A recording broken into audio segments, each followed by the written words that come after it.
I'm Minouche Shafik, and I'm honored to be the next president of Columbia University.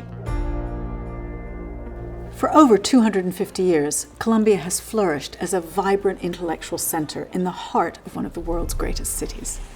But what excites me is what comes next. What can we do together as one Columbia community to shape the future of this extraordinary institution? I was born in Alexandria in Egypt.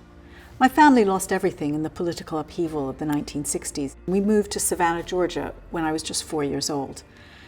I attended lots of schools as we moved around the American South. I also, at that time, discovered local libraries.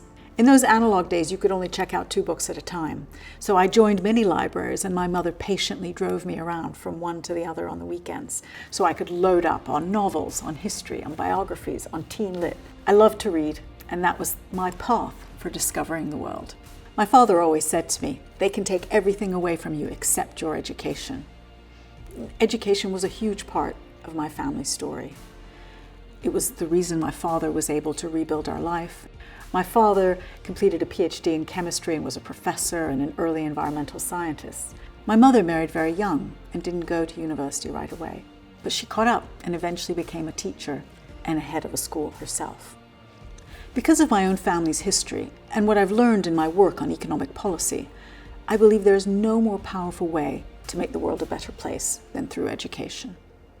More or less all of human progress since the beginning of time can be traced to progress in education and to the role of institutions like universities in spreading the ideas and advancements that come from scholarship. An important question facing universities today, especially top ones like Columbia, is how can you be an elite institution at the frontier of human knowledge while not being elitist? How do you demonstrate who benefits from an education, where the ideas go, and what impact they have on the world?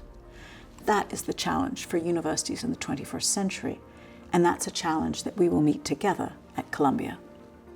One of my favorite descriptions of Columbia comes from a former dean, Frederick Woodbridge, and it's a quote in the opening of a history of the university, which says, "We are inextricably mixed up with what goes on in the world. It's a spirit that doesn't look inward at itself, but outward on a city and a world." For me, someone who's had the privilege of traveling to more than 100 countries and working with people from every possible background and point of view, it really resonates. If you've had the privilege of seeing the world in all its differentiated glory, you know there's always another point of view, a different approach to a problem. And that's what I love about Columbia. Whether it's tackling challenges like climate change or a global public health crisis, or exploring the foundations of philosophy, science, and the arts through the core curriculum, Columbia thrives as a center for ideas and the advancement of knowledge because it is a rich, diverse community where everyone has something to contribute. Like all good New Yorkers, you will have an opinion and a point of view and like a good argument. And from that feisty and rigorous debate will come the leaders and ideas that will shape our future. I'd like to thank the members of the Search Committee, President Bollinger, and all of you in the Columbia community who have so warmly welcomed me. And I'll see you on College Walk.